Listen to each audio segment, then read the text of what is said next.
Ekran. Ekran amalga ko'rinayotgan bo'lsa, plus belgisini qo'yinglar. Telegram kanalimizda darsni boshlaymiz.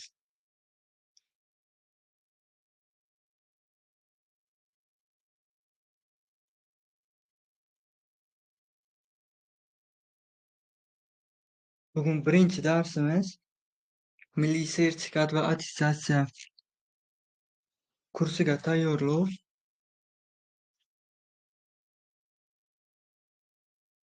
Darsni boshladik. Demak, bugun to'g'ri chiziqli tekis harakat, to'g'ri chiziqli o'zgaruvchan, tekis o'zgaruvchan harakat va shular kabi mavzularni ko'rib o'tamiz. Grafiklar bilan ishlash bo'ladi darsimiz. Birinchi navbatda biz umumiy tushunchalarni berib o'taman. Ya'ni har qanaqa harakatga tushadigan qoidalar mavjudda. Masalan, bizda tezlikni vaqtga bog'liqlik grafigi berilsa, umumiy holda hamma harakatda ishlaydi. Ya'ni bizda bu yerda v ni t ga bog'liqlik grafigi berilgan, qanaqadir, masalan, kelinglar mana shunda.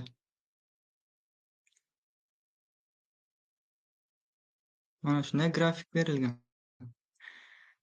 Biz mana shu grafik berilgan bo'lsa, bu grafikimiz bilamiz nimaga? Tezlikni tenglamasi, ya'ni tezlikni vaqtga bog'liqlik tenglamasi. P o'qiga bitta perpendikulyar tushirib olamiz. Mana bunday tushirib oldik va mana bu soha bizga, mana bu soha sariq markerda chizyapman. Mana shu soha yuzasini hisoblasak, biz yo'lni topgan bo'lamiz. Ya'ni bosib o'tilgan masofani topgan bo'lamiz. Faqat qachon v ni t ga bog'liqlik grafikida mana shu yuza bizga, mana shu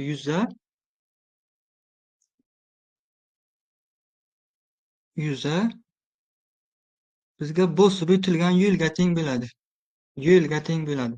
Faqatgina v ni t ga bog'liqlik grafigi berilsa. Bu bo'ldi. Endi bizga keyingi o'rganishimiz kerak bo'lgan narsa bu vektorni proyeksiyasini o'rganishimiz kerak. Mana bizda yuqori bilamiz y, x o'qi. Bizda qanaqadir bitta vektor berilgan, faraz qilinglar, bu vektorimiz mana shu vektor berilgan. Vektorga e'tibor bersak, tezlik vektori deb qaraylik, farqi yo'q bizga. Tezlik vektori. Mana tezlik vektori. E'tibor beringlar. Mana shu vektorim na y o'qiga parallel, na x o'qida parallel. Bu degani na y o'qida yotibdi, na x o'qida yotibdi. Demak, mana shu vektorimning x va y o'qlarida proyeksiyalari mavjud. Proyeksiyalari mavjud, ya'ni soyasi mavjud. Buni qanday topamiz? Mana bizga mana bu vektor v tezligimni x o'qidagi proyeksiyasi bo'ladi. Ya'ni v yozaman, indeksda x yozamiz. Mana bu vektor esa mana bu vektor. V vektorimni y o'qidagi proyeksiyasi bo'ladi. Ya'ni vy.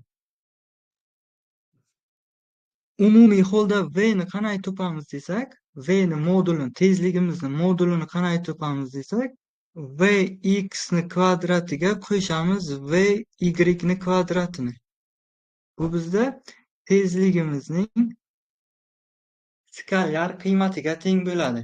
Proyeksiyalar orqali ifodalash mana shunday. Mana burchak 90 gradus, ish uchun Pifagor bo'ldi. Endi ko'pchiligimiz o'qituvchi bo'lganimizdan keyin biza Vx bilan Vy ni berib qo'ymaydi. Vx bilan Vy ni berib qo'ymaydi, tezlikni top deb. Bizga endi sal boshqacharoq ko'rinishda beradi. Attestasiyada shunaqa savollar tushyapti. Bizga I, J, K vektorlar bor. Bu birlik vektorlar sanaladi. Birlik vektorlar. Ana bu I vektori X oldida keladi, J esa Y, K vektori esa Z ni oldida keladi. Endi bitta tushunishimiz uchun misol ko'ramiz. Ya'ni bizda tezlik vektorini qanday beradi? V vektor deydi. Vx I vektor plus Vy J vektor plus Vz K vektor ko'rinishida beradi aslida. Biz ana shu narsani bilishimiz kerak, ko'rinishini. Mana shu narsani esda saqlashimiz kerak. Mana shunaqa ko'rinishda keladi.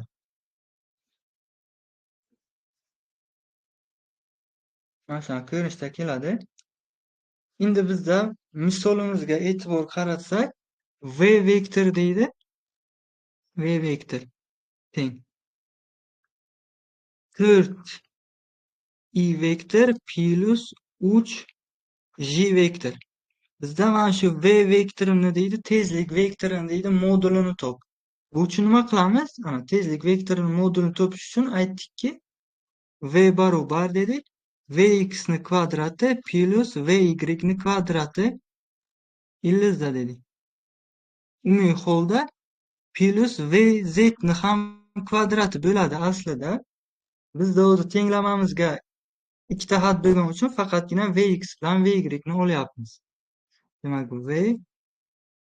Vx ni kvadrati plus Vy ni kvadrati. Endi biz bilishimiz kerak, Vx mana bizda 4, J vektorini oldida kelgan esa bizda Vy. Qayerdan bildim? Mana bu tenglamadan. Mana shu tenglamadan. Bu faqat V vektor bo'lib kelmaydi. Xohlagan vektorimning I oldidagisi X yoqdagi proyeksiyasi bo'ladi. J vektor oldida Y yoqdagi proyeksiyasi, K vektori esa Z proyeksiyasini ifodalab keladi oldidagi. Sababli buni hisoblab qo'ysak, nima bo'ladi? 4 ni kvadrati 16 plus 3 ni kvadrati 9. Demak, 25 dan ildiz olsak 5 bo'lar ekan, bu tezligimning moduli. Mana shu narsani esdan chiqarmanglar. Vektorni shu ko'rinishda ham berib qo'yilishi mumkin. Endi mavzuga qaytsak. Mavzu nima deyapti? E'tibor berasizlar. Har bir gapiga to'g'ri chiziqli tekis harakat. To'g'ri chiziqli degani trayektoriyasi to'g'ri chiziqdan iborat. To'g'ri chiziq. Tekis harakat degani uning tezligi o'zgarmas. Ya'ni tezlikni bilamiz-ku, V. Shu konstanta demoqchi. Shu haqida gaplashamiz o'zi. Tekis harakat, demak tezligi o'zgarmas. V konstanta. Ya'ni o'zi tezlik deganda biz nimani tushunardik? Tezlik. Umuman tezlik deganda biz vaqt birligi ichida bosib o'tilgan yo'lni tushunamiz. Ya'ni V vektor bizga S taqsim T ga teng. S taqsim T ga teng. E'tibor berasizlar. Demak, bu tezlik vektori vaqt birligi ichida bosib o'tilgan yo'l dedik. Endi birligiga e'tibor qilsak, S bosib o'tilgan yo'l bizda bo'lishi mumkin metrlarda, vaqt esa sekundda. Ya'ni metr taqsim sekund bo'lishi mumkin va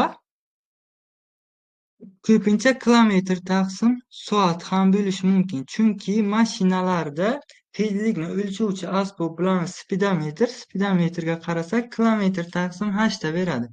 Endi biz ko'p holatlarda metr taqsim sekunddan kilometr taqsim soatga o'tishimiz yoki kilometr taqsim soatdan metr taqsim sekundga o'tishimiz so'raladi. Mana shuni bilishimiz kerak, qanday o'tishni. Demak, bitta qo'yda bu 1 metr taqsim sekund bizga 3,6 kilometr taqsim soatga teng. Qolgan Pifagor qilib topaverasiz. Pifagor dema, proporsiyadan topaverasizlar. Demak, bilishimiz kerak bo'lgan narsa 1 metr taqsim sekund 3,6 kilometr taqsim soatga teng. Buni hammamiz bilamiz. Demak, bizdan 20 metr taqsim sekund berilgan bo'lsa, uni kilometr taqsim soatga o'tishimiz uchun nima qilamiz? 3,6 ga ko'paytiramiz mana. Demak, 20 ni mana ko'paytirishim kerak. 3,6 ga mana kalkulyator ko'rinayotgan bo'lsa hammalaringizga. Bizda bu 72 kilometr taqsim h yoki 25 metr taqsim sekundni berishi mumkin. Bizda bu 90 kilometr taqsim soat beradi. Biz asosan mana shu ikkitasi ishlaydi ko'pincha. Masallarda 72 kilometr taqsim soat deydi yoki 90 kilometr taqsim soat deydi.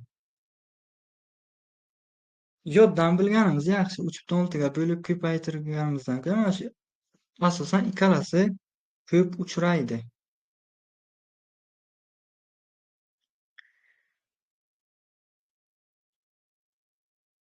Mana endi qaranglar. V barobar S taqsim T dedik. Shundan S ni topsak nima bo'ladi? V kara T bo'ladi. V kara T. Endi to'g'ri chiziqli tekis harakatda koordinata tenglamasi bor ekan. Mana shuni tushunishimiz kerak. Ko'pincha masalalar koordinata tenglamasidan chiqadi.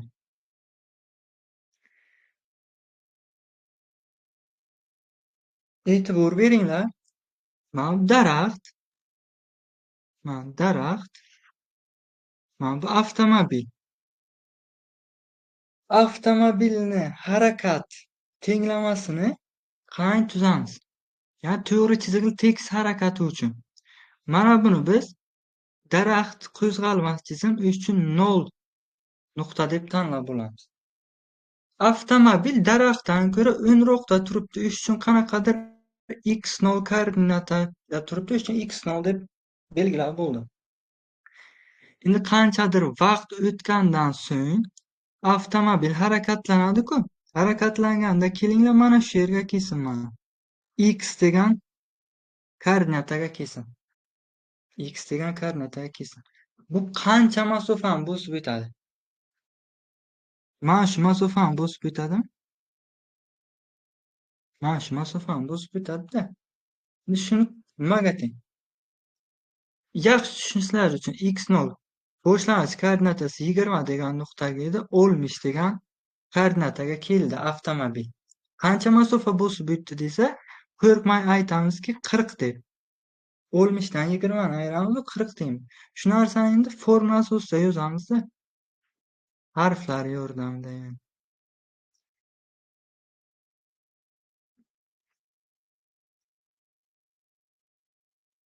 Demak, bosib o'tgan yo'lni topish uchun nima qilar ekanmiz? X dan x0 ni ayirdik, a?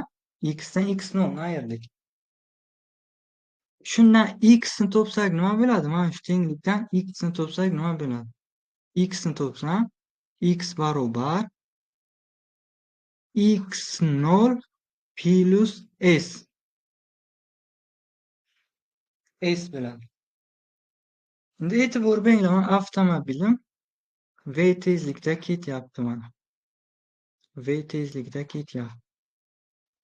V tezlikda ketsa agar man nima deb yozishim mumkin? X barobar x0 plus s ni nima deyman endi? Tezligi bor. V kara t desam bo'ladimi? Bosib o'tilgan yo'lni v kara t deyman. Bu bizga koordinata tenglamasi ekan. Buni o'chiramiz. Ya'ni aytmoqchimanki, x faqat nimaga bog'liq? Vaqtga bog'liq. Vaqtga bog'liq. T'ga. Mana bu yerda x0 ham qanaqadir o'zgarmasdan, v ham bilamiz tekis harakat bo'lgani uchun tezligim ham o'zgarmaydi. Faqat o'zgaruvchi manga t. O'zgaruvchi t. Mana bu yerda yozib qo'yay. Demak, t o'zgaruvchi.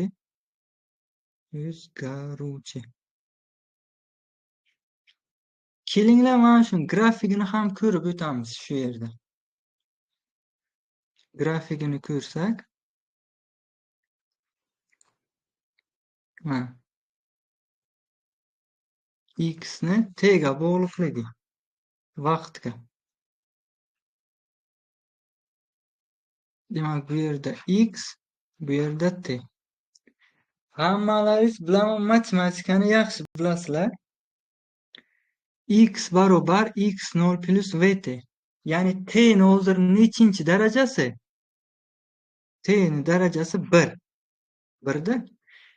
Qanday bog'langan? X t ga chiziqli bog'langan. Shu sababli ham x ni t ga bog'liqlik grafikini chizganimizda chiziqli funksiya bo'ladi. Ya'ni qanaqadir x0 nuqtadan boshlab chiziqli o'rtadi. Ya'ni mana chiziqli o'rtadi. Mana shunday. Demak, bu grafik bizda nimani grafik ekan? X ni t ga bog'liqlik grafigi. Bu ham bo'lsa x0 plus vt. x0 plus vt. Demak, grafik mana shunday ekan. Buni tushundik-a? Endi sal murakkabroqga kelamiz. Murakkab emas. Ham xuddi shunday. E'tibor bersak, endi x ni musbat yo'nalishi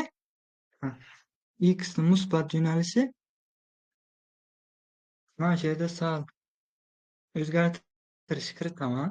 Qaranglar. X ni musbat yo'nalishini mana o'ng tomonga qildim, lekin avtomobil chap tomonga harakatlanadi. Daraxtni 0 nuqta deb tanlab olaman. Demak, avtomobil x0 degan koordinataga turibdi. Demak, qanaqadir x degan koordinataga kelib qoldi. Endi e'tibor beringlar. 0 dan boshlab chap tomonga ketyapti. Ya'ni sonlar masalan minus 10 degan koordinataga bo'lsa, minus 20 ga boryapti. Shuna? Minus 20 ga qarab boryapti.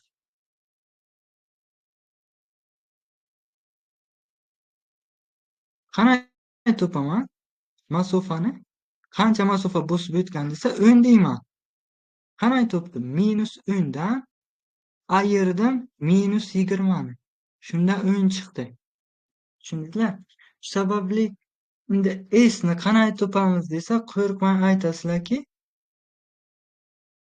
s ni topish uchun x0 dan x ni ayirdim. Chunki x0 x dan katta-da. Endi hozirgi qilgan ishni qilamiz, yana x ni top bo'lamiz shunda. X ni topsak nima bo'ladi?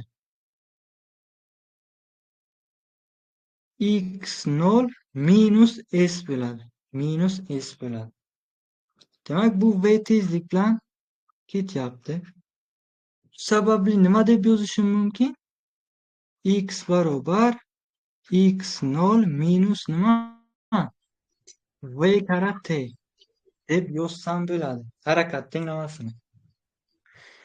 Endi bir narsaga e'tibor berasizlar. Shuni qo'yaman. Tezlik nima bo'ldi? Minus bo'ldi. Birinchisida esa plus edi. Sababi nima? Sabab yana bir bo'ladi. E'tibor beringlar. Mana bu yerda v tezlik vektori va x ni musbat yo'nalishi ustma-ust ishlabdi. Yana bir yo'nalishda x musbat yo'nalishi ham o'ng tomonga, tezligim ham o'ng tomonga. O'sha uchun tezligim plyusdan bo'ldi.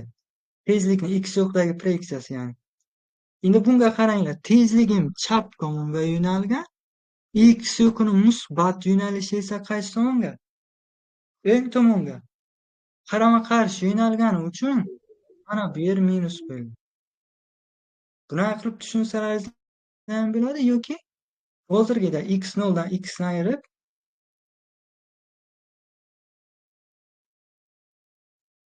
tushunsak ham bo'ladi. Endi qaranglar, buni grafigi qanaqa bo'ladi? Buni grafigi x ni t ga bog'liqligini chizaman.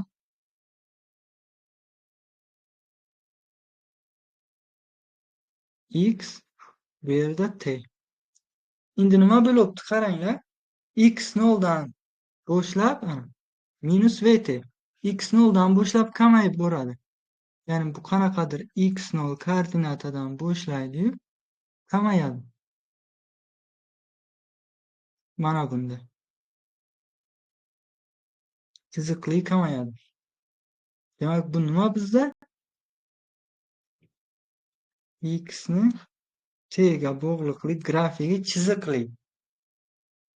Bittasi qaranglar o'suvchi bo'ldi.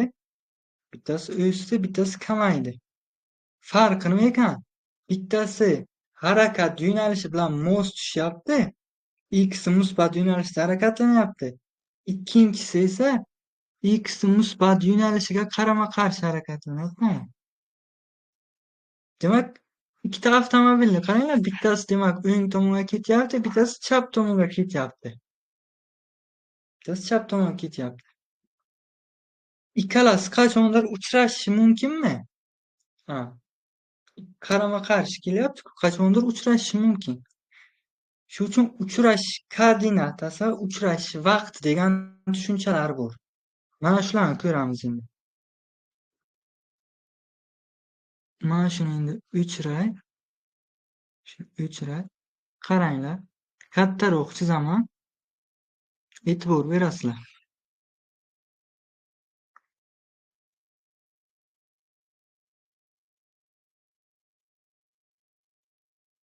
X ni t ga bog'liqlik grafigi.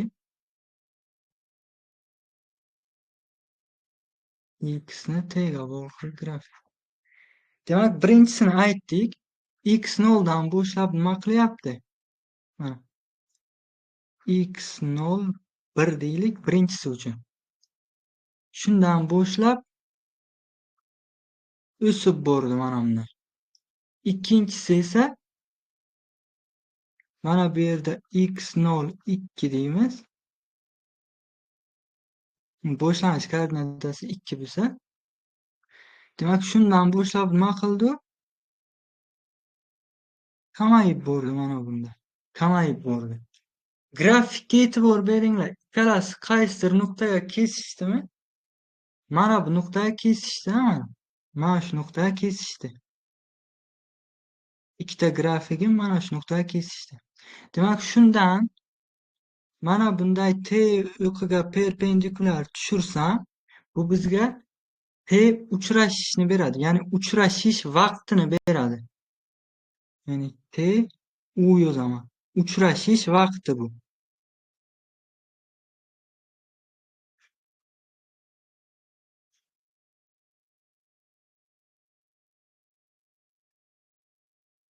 Uchrashish yozaman. Uchrashish vaqti.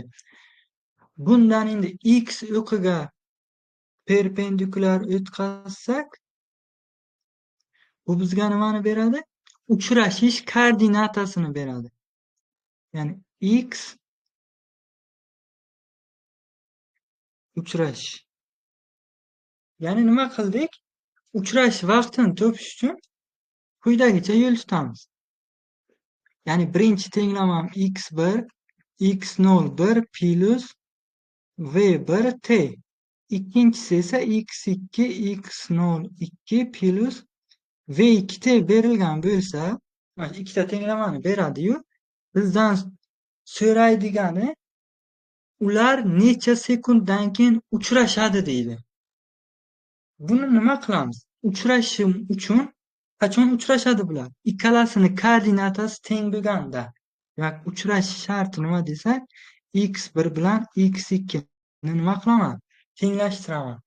Mana shu menga uchrashish sharti bo'ladi. Biror bir masala bo'lsa, uchrashish vaqtini shunday topaman. Demak, bu uchrashishlik sharti. Uchrashish sharti. Ikkalasini tenglashtirsam t topiladi.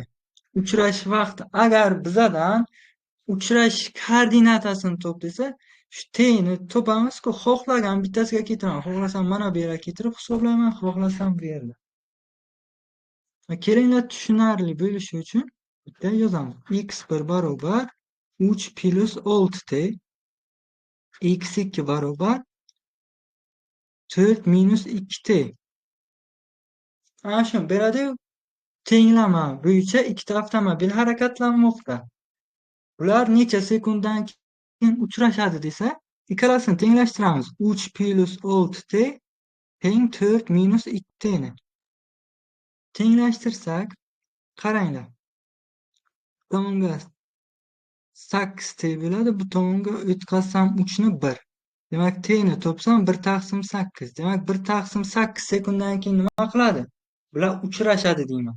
Endi qaysi koordinataga uchrashadi desa, men shu topilgan t'ni xohlasam x2 ga keltirib qo'yaman, xohlasam x1 ga. Ikkalasida ham bir xil javob chiqadi. Bu bizga uchrashish koordinatasini beradi. Juda oddiy.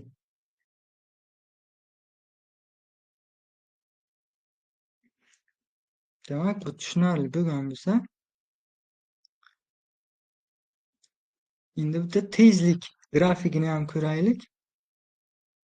Sizlar bilan.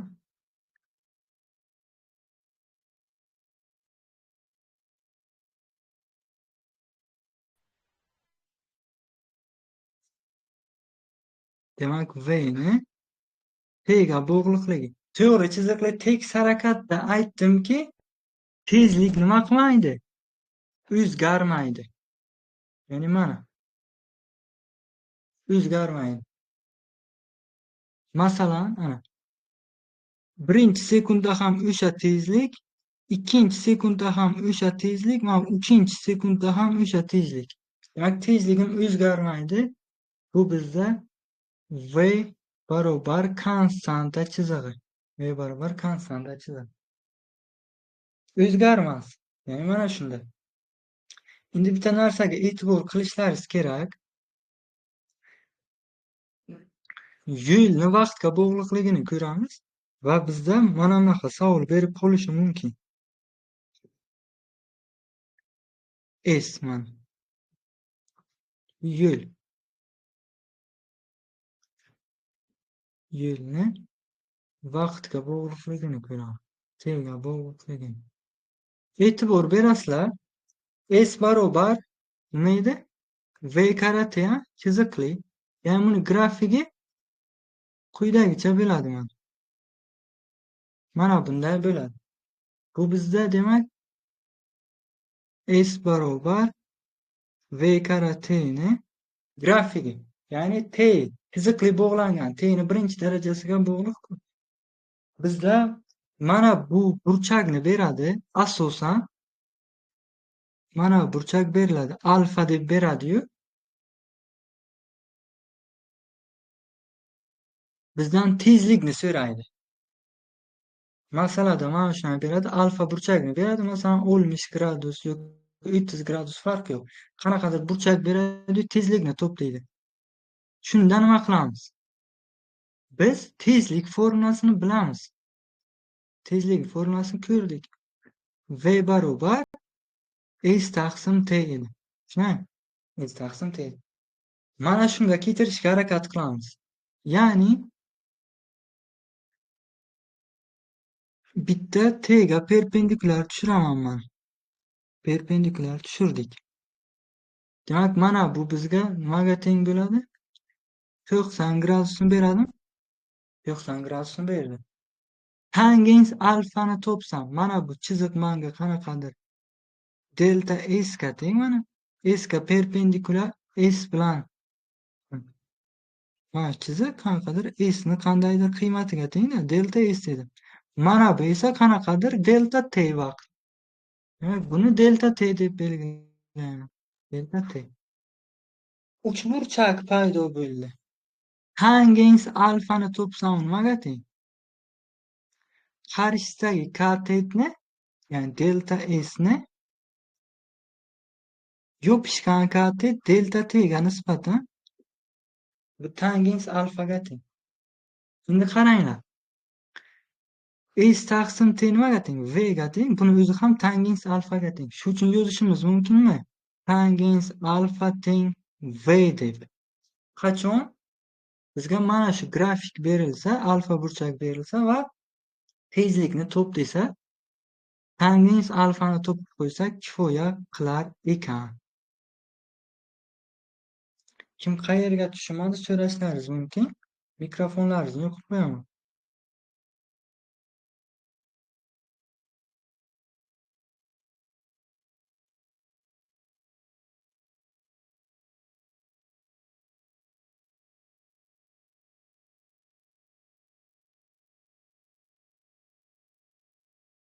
Demak, tushunarli bo'lgan bo'lsa, keyingisiga o'tamiz. Keyingi harakatimiz to'g'ri chiziqli tekis o'zgaruvchan harakat. Endi buni ham trayektoriyasi to'g'ri chiziqdan iborat mana.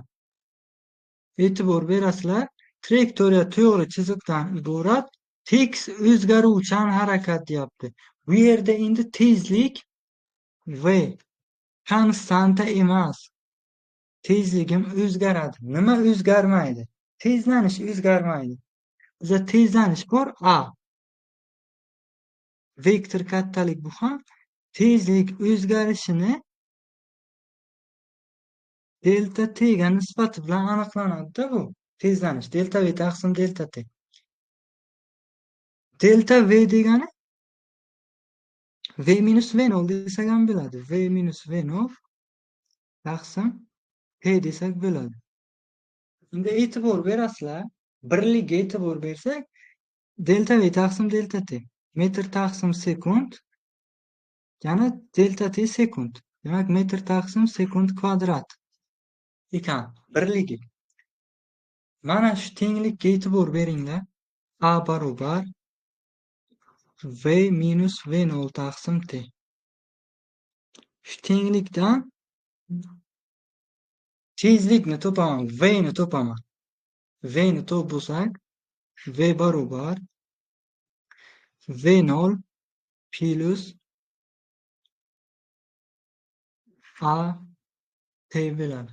Demak, bu tezlik vaqt bilan qanday bog'langan desa, chiziqli bog'langan ekan. Mana ko'rinib turibdi, chiziqli bog'langan t-ni, demak, birinchi darajasiga chiziqli bog'langan. Demak, endi v ni t ga bog'liqlik grafikini chizaman. V ni t ga bog'liqlik grafikini chizaman. Bu yerda a tezlanish dedik. Tezlanish o'zgarmaydi. Ya'ni mana bu yerda yozaman.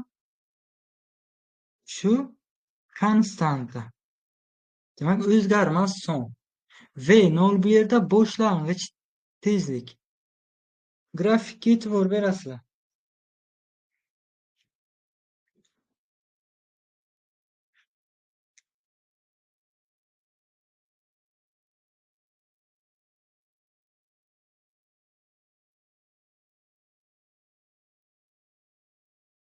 Demak, v ni t ga bog'liqlik grafigi.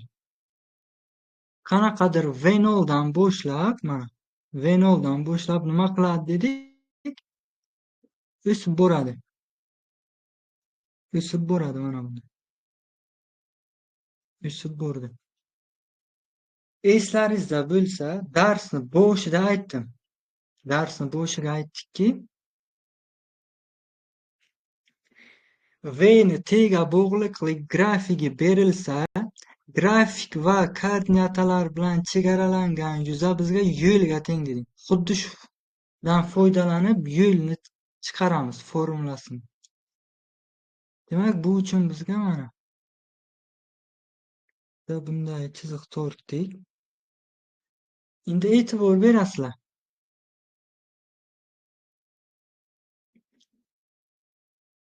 Mana bu qism nimaga teng bizaga?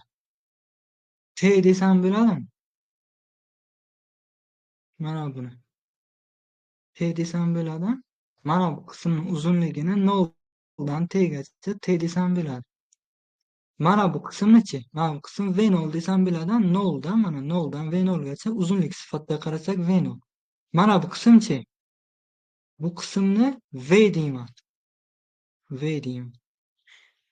Endi mana shu yuzani topsak, mana bu yuzani topsak, biz bosib o'tilgan yo'l formulasini keltirib chiqargan bo'lamiz. Ya'ni bu e'tibor qilinglar trapetsiyaga o'xshayapti-da. Trapetsiyaga o'xshaydi. Trapetsiyani o'zi.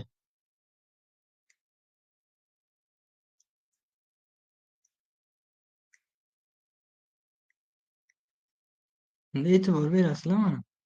Mana shuni topamiz. E'tibor beringlar. S barobar trapetsiyaning kichik asosi mana V0 plus katta asosi mana V. Qanaqadir mana shu V ga tengda mana shu V ga bo'lsa V taqsim 2 ko'paytirilgan uning balandligi. Balandlik mana bu bo'lyapti mana. Balandlik mana. Demak T ekan. Ko'paytirilgan T.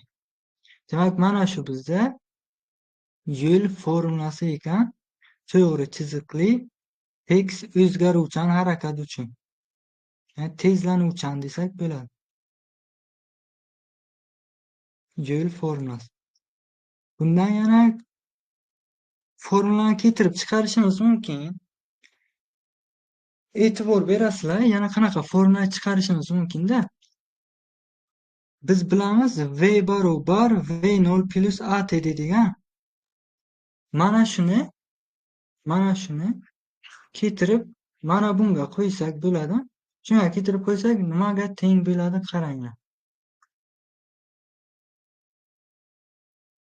S barobar mana shu tenglikligicha qolaversin.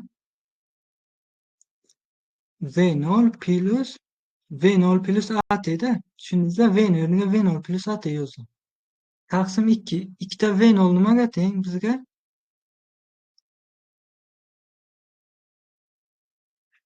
2 V0 plus AT bo'ldi.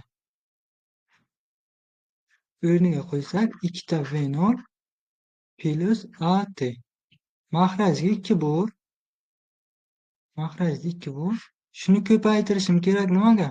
Mana bu T'ga mana. T'ga.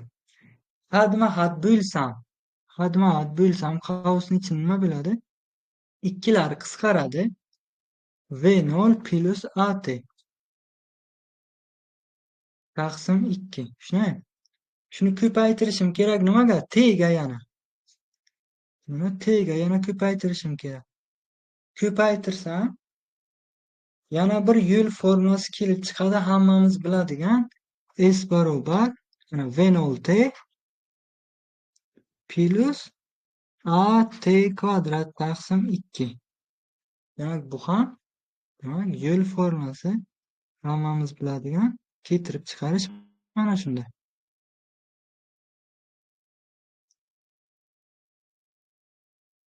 Tezlikni vaqtga bog'liqligini ko'rdik. Ana endi grafikdan foydalanib yo'lni chiqardik.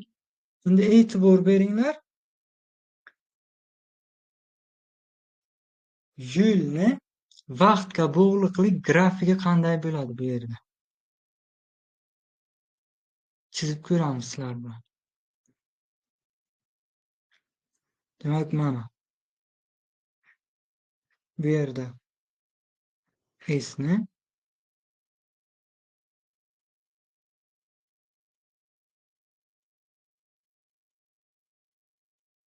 T'ga bog'liqligi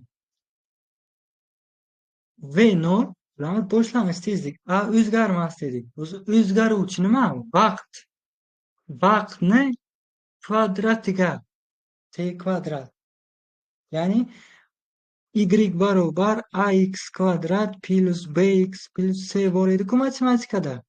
Kvadrat funksiya. Grafik nimadan iborat bo'lardi? Paraboladan. Bunda ham xuddi shunday. Grafik paraboladan iborat bo'ladi. O'zi bu yerda tezlanuvchan harakatdan a oldi plyus-ku. Shu sababli ham o'suvchi bo'ladi mana bunda. Mana bunday bo'ladi. Grafikka e'tibor bersalaringiz, ana shu grafikka a katta 0 dan deb yozay. A 0 dan katta. Tezlanuvchan. Tekis tezlanuvchanda, tekis tezlanuvchan. Demak, tekis tezlanuvchanda shunday bo'ladiki, grafik mana shu grafik S ga parallellashadi.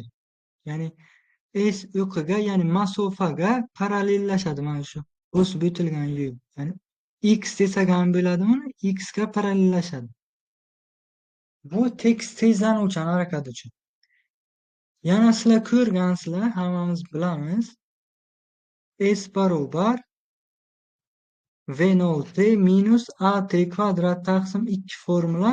Bu sekinlanuvchan harakat uchun, tekis sekinlanuvchan harakat uchun. Bunda ham grafikni chizib ko'rsataman, ikkalasini farqini tushunasizlar.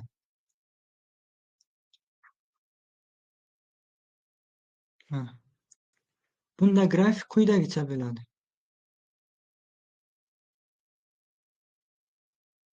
Mana bunday bo'ladi. S ni T ga bog'liqligi. Farqi nimada? Farqi nima desak, bu sekinlanuvchan. A 0 dan kichik. Sekinlanuvchan deylik, sekinlanuvchan. Bunda e'tibor bersak, vaqt o'tgan sari grafik nima bo'lyapti? T ga, ya'ni vaqt o'qiga parallellashadi sekinlanuvchan harakatda. Tezlanuvchan harakatda esa vaqt o'tishi bilan grafikimiz masofani o'qiga nima qiladi? Parallellashadi. Farqi mana shu.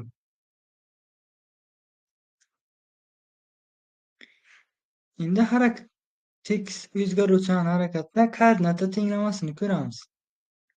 Koordinata tenglamasi xuddi hozirgidek. Demak, mana 0 x barobar dedik. Qanday topiladi? x0 plus s. Formadan topiladi koordinata tenglamasi. Faqat harakat turiga qarab bosib o'tilgan yo'l, mana bu s o'zgaradi. Hozir s ni topish formularini ko'rdik-ku.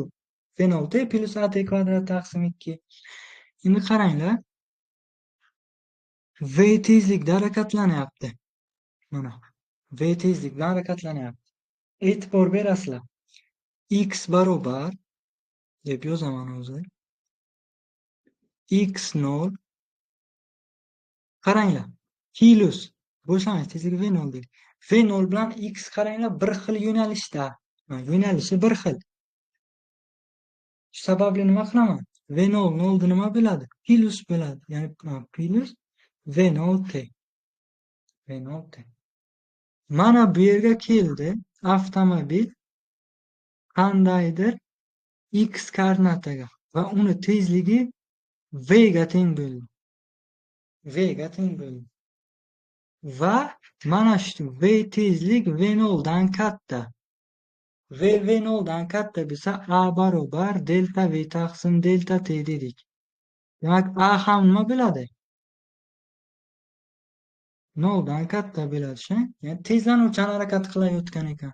Sababli a ham 0 dan katta bo'lsa plus a t kvadrat taqsim 2 bo'lar ekan. Harakat tenglamamiz. Bu tekis tezlanuvchan harakat uchun. Tekis tezlanuvchan.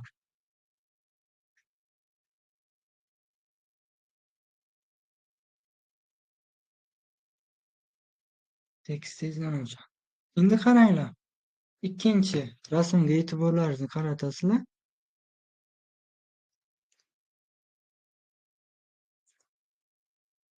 Bunda bitta narsaga sal xatolik ketibdi. X musbat yo'nalishi mana o'ng tomonga. Mana bunga e'tibor bermanglar. Bu yerga e'tibor beringlar. X musbat yo'nalishi o'ng tomonga. Bu yer 0 nuqta. Bu qanaqadir x0. Mana shu yerga kelgan. X nuqtaga kelgan. Avtomobil boshlang'ich tezligi v0 qanaqadir v tezlikka erishgan. Mana shu yerga kelib qanaqadir v tezlikka erishgan. Va bitta narsani bilishimiz kerakki, avtomobil x ning musbat yo'nalishiga qarshi harakatlanadi. Ya'ni x barobar x0 deyman. Endi e'tibor beringlar. X musbat yo'nalish qaysi tomonga? O'ng tomonga, lekin tezligi qaysi tomonga? Boshlang'ich tezlik chap tomonga. Shuning uchun minus v0 ter. Tezlanishga e'tibor beringlar. Tezlanishim v0 katta v dan bo'lsin. v0 v dan katta bo'lsa, demak v minus v0 taqsim t desam, tezlanishim manfiy bo'lib qoladi. Shuni shu sababli tezlanish manfiy bo'lsa, nima qilaman? Minus a t kvadrat taqsim 2 deb yozsak bo'lar ekan. Qachon tekis sekinlanuvchan harakatda tekis sekinlanuvchan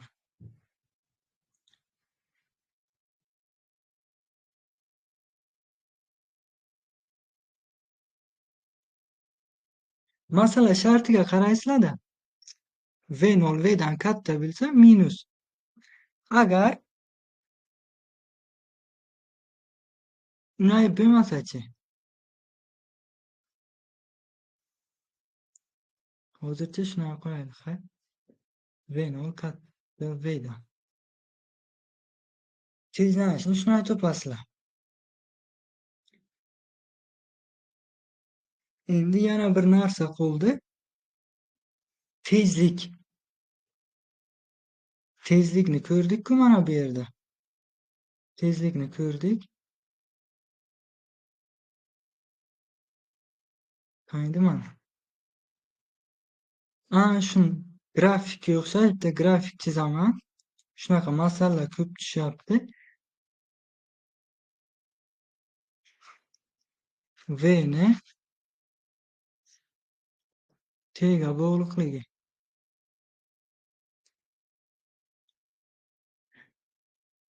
V yu t. Yani grafigi mana. Mana bunda ya qanaqadir v0 dan boshlab o'sib ketdi. E'tibor berasizlar, ko'pincha mana chizmani beradi-yu, burchak berib ham qoladi mana bunda. Mana bunday deydi. Mana burchak alfa deydi. Mana shu burchak alfa deydi. Tezlanishni top deydi. Xuddi shunday bo'ladi, tezlanishni top deydi. Nima qilasizlar bunga? Bunga ham xuddi shunday bitta perpendikular tushirasizlar mana bunda. Mana 90 gradus bo'lib qoladi-ki. 90 gradus bo'lib qoladi. Uchburchak bo'ldi. Endi mana bu tomoni qanaqadir p ga teng. Bu tomonchi qanaqadir delta t bo'lsa, bu qanaqadir delta v. Sababi mana v0 dan boshlab bu qanaqadir v da. Shu tomonni topmoqchi bo'lsam, v dan v0 ni ayiraman, qanaqadir delta ga kelib chiqadi. Bu tomon qanaqadir 0, bu tomon t bo'lsa, vaqt oralig'i delta t. Mana delta t tomon delta v. Tezlanishni so'rayapti. Biz tezlanishni formulasini bilamiz, a barobar delta v taqsim delta t. Endi burchak orqali men delta v taqsim delta t ni yasashim kerak. Buni qanday yasayman? Tangens alfadan foydalanaman. Demak, tangens alfa barobar nima bo'ladi? Topsak tangensni. Delta v taqsim delta t bo'lar ekan. buni o'ziyam nimaga teng? A'ga teng. Ya'ni tangens alfa barobar A desak bo'ladi. Qachon mana shunaqa grafik kelsa. Grafiklar kelgan payt sal ehtiyotkor bo'lamiz. Fantaziya qilishimiz kerakda. Formulaga o'xshatishimiz kerak. O'zi masalan boshqacha berishi mumkin. Masalan tangens alfa emas, kotangens alfa.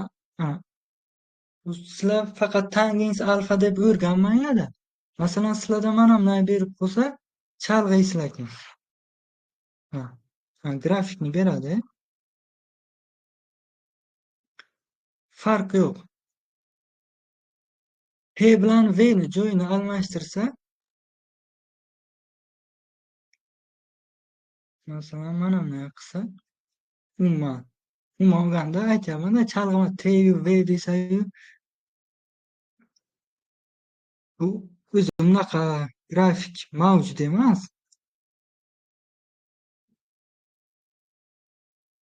Kechiring o'zi.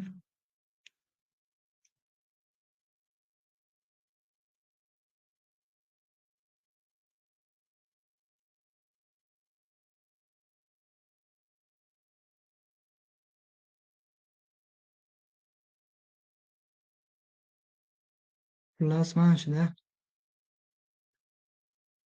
Tangens alfani topsak shunday bo'ladi. Lekin doim ham tangens alfa topilmaydi-da. Grafikka qaraymiz. Nima uchun tangens alfani topdik? O'z savol berishimiz kerak o'zimizga. Chunki delta V taqsim delta T A ga teng. Tangensni topsak ham o'zi delta V taqsim delta T o'sha uchun. Ba'zi payt keladi, shu delta V taqsim delta T bizga kotangens alfaga teng bo'lishi mumkin. Chizmasiga qarab, grafikka qarab bo'ladi bu ishlar.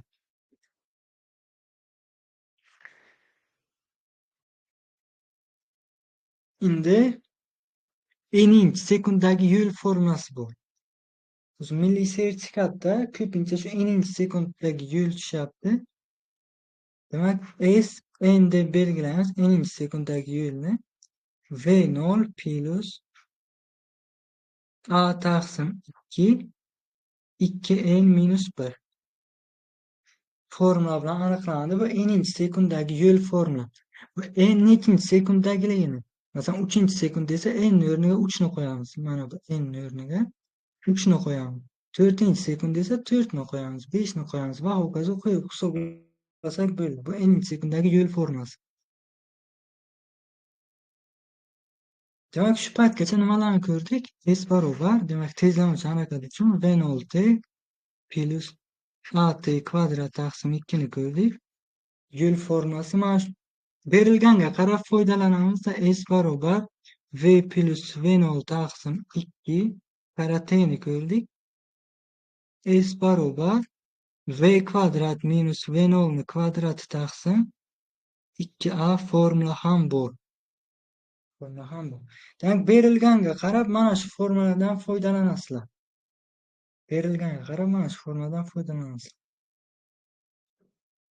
Endi xulosa qilib oxirgi grafikni chizaman. Uchta harakatni bitta grafikda tasvirlaymiz. Bitta koordinat o'yqida, ya'ni.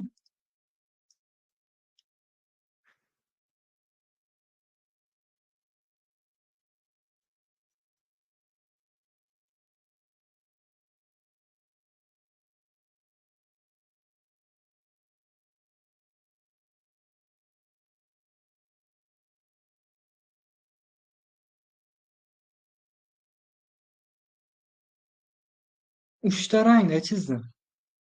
Yashil, ko'k, qizil. Bu bizda yo'lni S'ni T'ga bog'liqligi.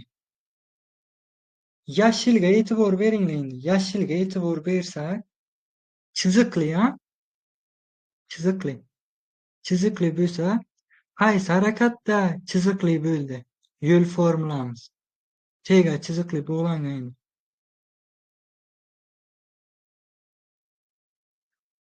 Tekis harakatda, to'g'ri chiziqli, tekis harakat. Ko'k bilan qizilga qarasak, parabolik. Birinchi yashilni yozsak, S barobar nimaniki edi bu? V kara T'niki. Shunami? Ko'knikini yozsak, V0T plus AT kvadrat taqsim 2 edi. Tekis tezlanuvchi harakat uchun yo'l formulasi o'suvchi dedik. Endi qizilni yozsak agar S barobar V0T minus AT kvadrat taqsim 2, demak sekinlanuvchan harakat dedik. Kim qayerga tushunmadi, bemalol so'rashlaringiz mumkin.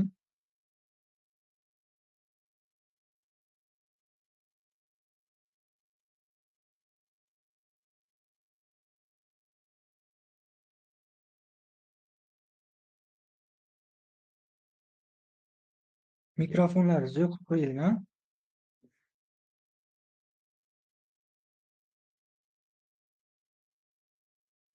Vazifani tashlab qo'yaman. Demak, kim qo'shilmoqchi bo'lsa, kuzgi milliy sertifikat va attestatsiyaga tayyorlov kursimizga murojaat qilasizlar. Narxi hamyonbop 90 ming so'm. Tanishlaringiz bo'lsa taklif qilasizlar. Demak, savollaringiz bo'lmasa darsni yakunlaymiz. Sog' salomat bo'lasizlar.